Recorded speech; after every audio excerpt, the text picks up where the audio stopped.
Hello and welcome to the Friday Focus. Myself, Graham Munsey, joined by Dave Harley. Slight change of location due to the weather, Dave, but we're here to look back over a hard-fought victory for the Waterford Monarchs, 50-40 against the Berwick Bandits. Dave, it's a tough one. You know, from a Monarchs point of view, you would say we made it difficult for himself. From a Bandits point of view, you would say they stuck to their task well. Tough night, but then 10-point victory for the Monarchs, 3 points, and the Bandits go home empty-handed. Yeah, it's always going to be a tough night against Berwick. You know what they're like. They stick in, they try hard. They've got a team full of tryers, and they'll keep going to the end, as they did tonight and as it showed. But you always felt we were going to be strong towards the end of the meeting, and we did pull away in the end, but not without our troubles to see. Both teams actually probably threw points away, which could have been a different story. But as you say, the main thing is we reached the 50 points, so they go home with nothing and we go home with 3.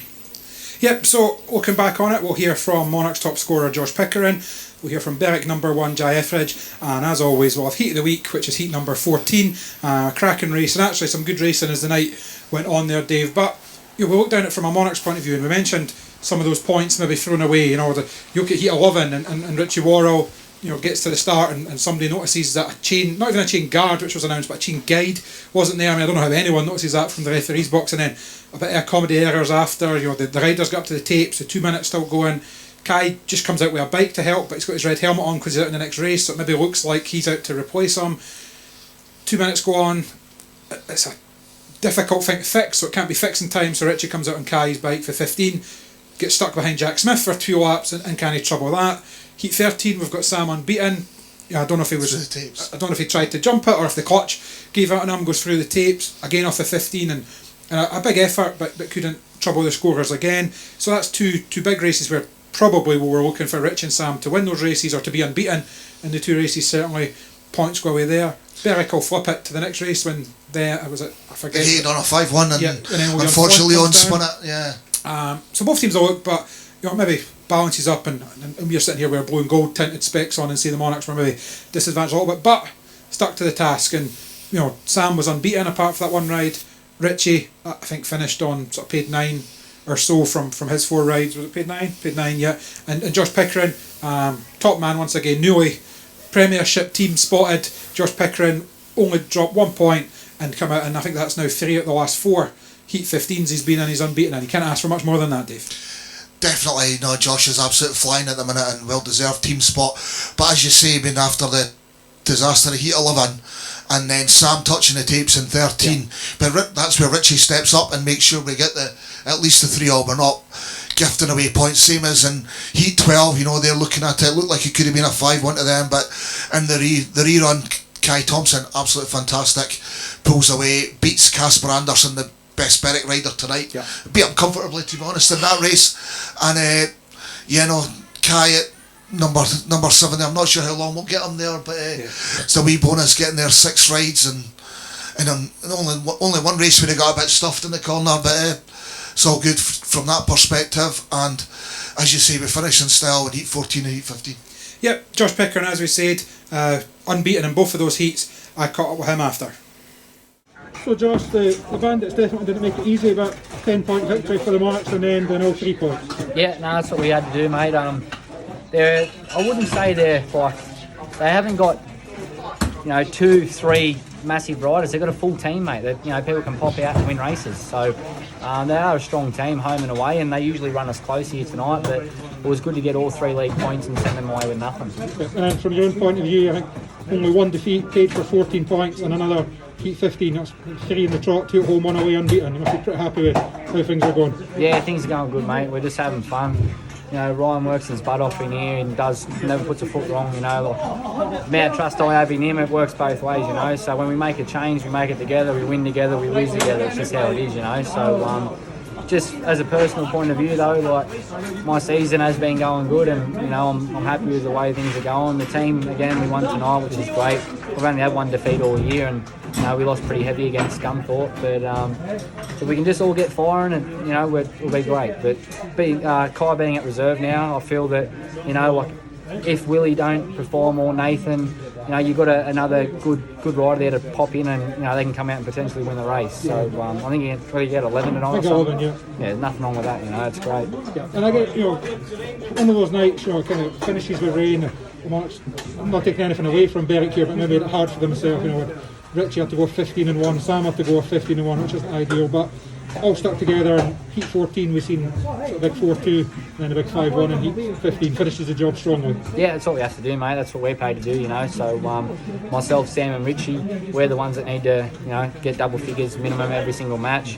Now Kai being at reserve, he's going to get the double figures, so there's 40 points and 4 riders. So if the other 3 boys can chip in, we shouldn't go getting beat anywhere, I feel we do have a strong team, and as long as we can all score good and everyone chip in and help each other when they need to, then we'll just continue to keep winning. Yeah, and it's been talked about a bit, but finally that phone call came, and you're a Premiership rider now as well. Yeah. You must be stoked to finally get the opportunity and a chance to show what Josh Pickering can do on the bigger stage. Yeah, exactly right, mate. At the end of the day, you ride against probably 90% of the same riders anyway. Everyone doubles up, they've just got different numbers on their back. But I don't tend to look at that. The way I look at it is I've got 3 opposition in the race and I need to beat them. So, 2 opposition in the race, my teammate, and I need to beat them. So, that's all we're going to keep doing. We're going to take the same mentality to Sheffield and hopefully get dialed in turnaround there and start putting some big points in. A team you enjoy, obviously, good mates with Adam Ellis. I guess you'll know Jack and Troy a bit from back in Oz. So a good place for you to go. Yeah, no, I get on with all the boys, it's great. I don't have much to do with James Wright, I've never met him, but once we get in, I'm a pretty open guy, I'm happy to have a chat, so I'm sure if I can get in there and hopefully I can be the missing link that they've, they want to make their team stronger, and I hope I'm the man to do it. And from a Monarchs point of view, you want to keep that momentum going. We head down to Berwick tomorrow night. It's a track that last couple of years we've maybe not performed too good at, but this is a team that can go anywhere, as we've seen so far this season, and pick up results. Yeah, exactly right, mate. Berwick, for me as well, it's going to be a good test for me tomorrow. Again, I've got a very good mindset at the moment. I'm feeling confident everywhere I go, on and off the bike. So I'm going to go there tomorrow with the same mentality again, and hopefully score me double figures like I meant to do, and then chill out Sunday and be able to make me debut on Monday at Peterborough for Sheffield. So I'm looking forward to that. Josh there deservedly delighted with his night's work, but you touched on it before. What we heard from Josh, and Josh mentioned it himself in the interview. Take a bow, Kai Thompson, a fantastic night. What did he finish on? 12 points from his 6 rides, as you mentioned. One of them was the last, where it was a tough first bend that he was just on the wrong end, the wrong place at the wrong time, then couldn't trouble. So really 12 points from his other 5 rides, and again showing his team about, he was the first one out with Richie with a bike, so his bike's done 7 rides even if he's only done 6 with some restarts and stuff. So fantastic night for a young Aussie. Definitely, and you're looking back in Heat 11, if things had been different and the people had been in the right place, you probably would have decided just to put Kai off the start instead of Richie off his bike on 15 metres. But absolutely phenomenal, as you say. Just that one race where Josh, I can't remember who it was inside Josh, but he knows Josh is going to go outside, so he pushed him wide, which left Kai absolutely nowhere to go. But absolutely solid, winning Heat 2, winning Heat 8, winning Heat 12. Yeah. What more can you ask for in that position? So just need to hope he kicks on a bit, and Nathan and Willie are probably both looking at the scores. Nathan started really well and tailed off a wee bit, and Willie probably a wee bit the opposite, but he knows he needs to pull his finger out a bit, but he got some points tonight. So. Yep, and in the end, as I say, all the points counted, and the Monarchs hit that 50.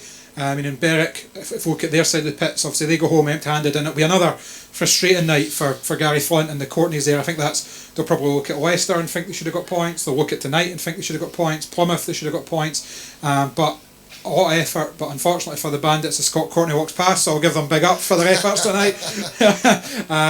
Another frustrating night for them and empty-handed. Yeah, and it probably started first thing this morning or last night when they got the news about Nikolai Bus-Jakobsen not able to travel, which he possibly would have made a difference when rider replacement scored 8+1, but that did include a tactical sub. Perhaps if I was Berwick manager, I might have made a few different decisions in the middle of the meeting, but that's just the way it goes. It's difficult when you're in that position. They're still dying on that night where they get a full 1-7 and get going, but that's where Berwick got their troubles this season. We'll see what happens tomorrow, and and hopefully again Casper. This goes out Saturday morning. Of course, hopefully Casper's okay after the Heat 15 spill, and we get a good meeting tomorrow night as well, and hopefully Monarchs can maybe take advantage if they're a little bit weaker. Yeah, I mean, Casper Anderson, a fantastic debut, and we know he likes this place. He's been here once before and scored 12, and he matched that again tonight, 12 plus 1, and that included that Heat 15 off. I did speak to him afterwards, and he tells me he just needed a wee minute. He took a sore one in a certain place that just needs a wee sit down for a minute and a wee bit of a breather, but he was back up and he was in fine fettle in the pits after, and a very promising debut, and a few more meetings like that, and there'll be a few promoters around the country kicking themselves that they didn't sign the young Dane up. Yeah, definitely, and glad to hear he's okay. That's for sure. And it was looking like it was going to be an absolute fantastic race with Sam and Josh and Casper really going for it. And same as we got earlier, he's obviously a good rider, and he'll do well for Berwick.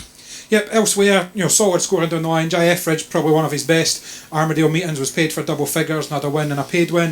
Especially at number one. Yes, exactly, number one. Danny Gapmeyer took a Heat win, and Leon Flint, who'll probably be honest and say he's still not the biggest lover of small technical tracks like Armadale, picking himself up from that crash and putting, I think, page 6 it was for him as well. So it was solid down the line, but you maybe just felt that come the big heats, Berwick were just missing that Heat winner. I mean, I think, was it 10 Heat wins, 9 Heat wins for the Monarchs out of 15 races? Well, I think it was more than that, actually. It was 12 Heat wins for the Monarchs. There you go, 12 Heat wins for the Monarchs. For Berwick, that was maybe just where Berwick were lacking that one person just to stop the Monarchs' tide with all those race wins. One man that tried his best, we mentioned, had a win and a paid win, was Jai Etheridge, and I caught up with him after the match.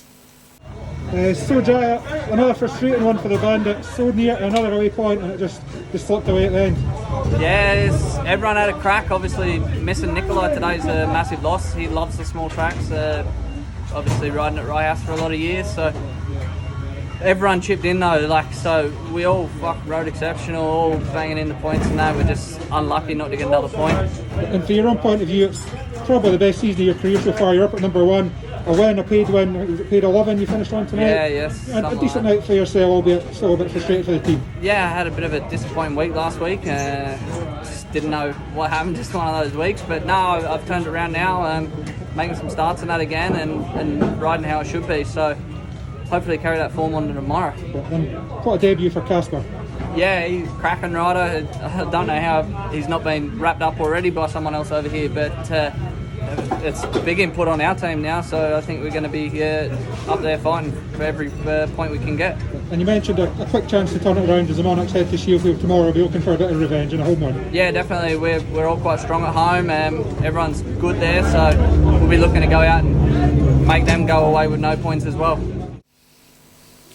Jai there, obviously enjoying his speedway just now, probably his best season of his career, up to number one and team captain at looking good at Bellevue as well. Looking good at Bellevue, so having a very good season. But all his efforts tonight were in vain as Berwick went home empty-handed.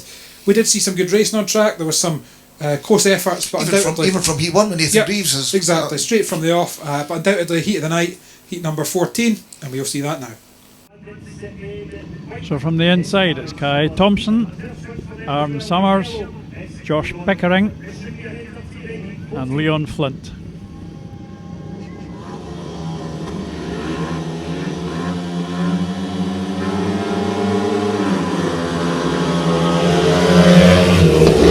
Kai Thompson again away well. Absolutely tremendous stuff from the Monarchs reserve, and Josh Pickering goes flying to the front. Leon Flint's way out at the fence.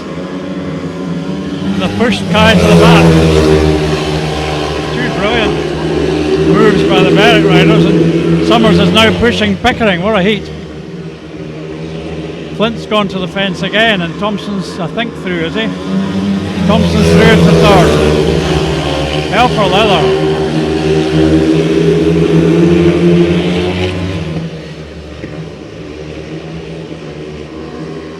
Pickering leading the way, well clear. Thompson, having gone from first to last, is back into third and is pushing Summers for second. Pickering completes the win, and the 4-2 to the Monarchs gets them over the line for the victory. It's not been easy by any stretch of the imagination, and that one, well, what a first bend it was, what a first lap it was. Thompson making the start. Pickering flying to the front, and then Thompson finishing up at the back. Amazing. Yep, I think fair to say heat 14, the heat of the night so far there, was won by the rider in red, Josh Pickering. Second in white was Aaron Summers. Third in blue, Kai Thompson. And fourth at the back, Jon Flint. A 4-2 to the Walk the Fork Monarchs means with one race to go, the score is 45 to the home men and 39 to the visiting Bandits. Time 59.4, as you can see on your screen. You would say, I don't know if you would say 2 races in one, 3 races in one, 4 races in one there. The first lap particularly excellent. Yeah, but some good racing throughout. And as we mentioned, final score was Edinburgh 50, Berwick 40. Edinburgh beat the Bandits. We beat the rain somehow under our lovely canopy here, we'll call it. There you go, yes. And a job well done.